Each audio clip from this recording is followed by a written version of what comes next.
En el caso de Edu, cuando ha hablado del GTA, ha dicho, yo ya vi el GTA como un cambio. Yo estaba pensando, buah, yo en esa época no pensaba nada, yo jugaba y ya está. Sí. Mm.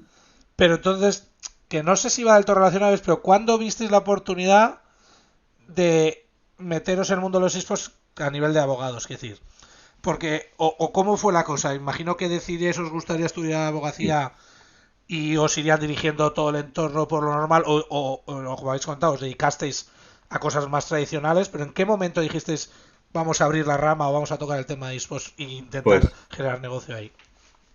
esto fue un poco curioso, ¿no? Es verdad que cuando nosotros empezamos a un poco a describir Le Cover, pues siempre nos rondaba la cabeza continuamente. Lo que pasa que había que dar el salto y el salto era muy complicado apostar por este sector cuando es verdad que lo habíamos dejado muy de lado, ¿no? Y que, bueno, nos parecía que era muy difícil acceder a él. Tampoco había abogados que hablasen de Claro. dedicarse a riesgo. Claro. Entonces te planteabas, oye, ¿hay mercado aquí o no hay mercado? El riesgo era como demasiado alto, ¿no? Para una firma que estaba.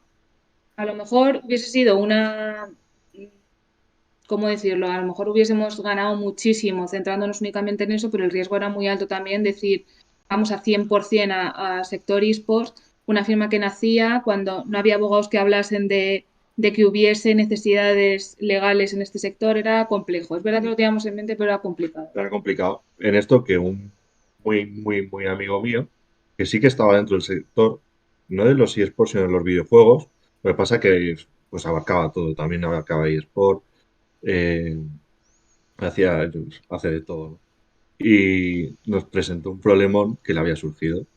Y sin darnos cuenta, un día nos vimos dentro de una empresa desarrolladora de videojuegos y con un conglomerado de empresas detrás. Bueno, aquello era, de repente nos vimos dentro del sector y sin quererlo, tal cual. Y fue de eso que fue el punto de inflexión de decir, pues ya que hemos llegado hasta aquí, que pues se nos ha puesto esta oportunidad, vamos a apostar por ello. Eso fue, esa fue la, Casualidades de la, es decir, casualidades de la vida, ¿no? Que de esos hobbies que hablamos de hace años se acabaron. ¿Cuáles consideráis las claves del derecho en los esports?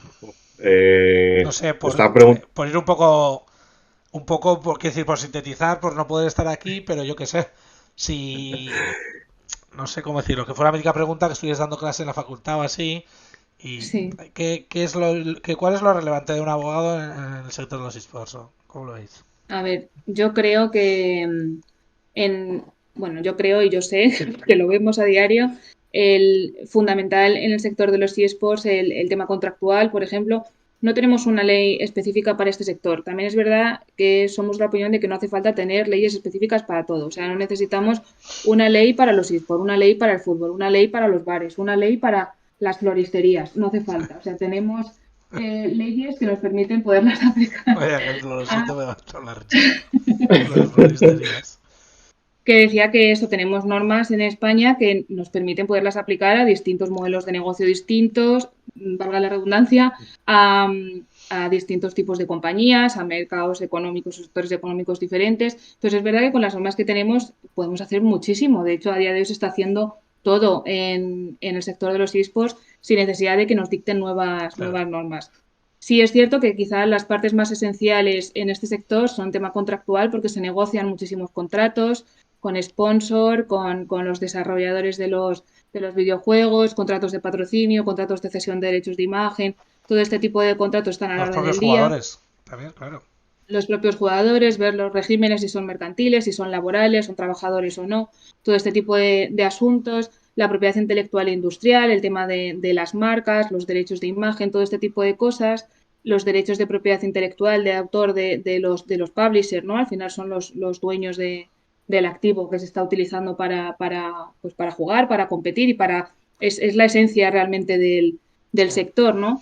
Y bueno, pues las normas mercantiles sobre todo, porque al final no olvidemos que los clubes de eSport son sociedades mercantiles, o sea, tienen el mismo funcionamiento que una empresa que está haciendo puertas o que la floristería que te he comentado antes. Tienen la misma manera, ¿no? Son sociedades limitadas, son sociedades anónimas, lo que en cada caso se considere que llevan su contabilidad, que tienen que depositar sus cuentas en el registro mercantil, que se tienen que constituir, que tienen que tener una cuenta abierta en el banco, es igual. Entonces, pues su materia contractual, propiedad intelectual industrial y mercantil. Entonces, de las ramas típicas del derecho, digamos que la que más se tocaría sería la mercantil. Mm, sí, Sí. Y luego un poco entiendo la civil con el tema, bueno, la efectivamente. laboral, pero sobre todo la Sí, mercantil, laboral fuerte. sí, pero bueno, normalmente los que llevamos mercantil controlamos un poco las estructuras laborales también de, Vale. pues eso, los regímenes de sus trabajadores y todo esto. Al final, estratégicamente, para un club de eSports es, pues eso, donde siempre tienes que tener un poco el pensamiento es mercantilmente, ¿no? Al final, donde tú vas a encontrar un rendimiento y lo que va a hacer que evolucione el club, siempre vas a encontrar bajo el paradigma del derecho mercantil, ¿no? Claro. Todo, economía pura, todo dinero. Sí.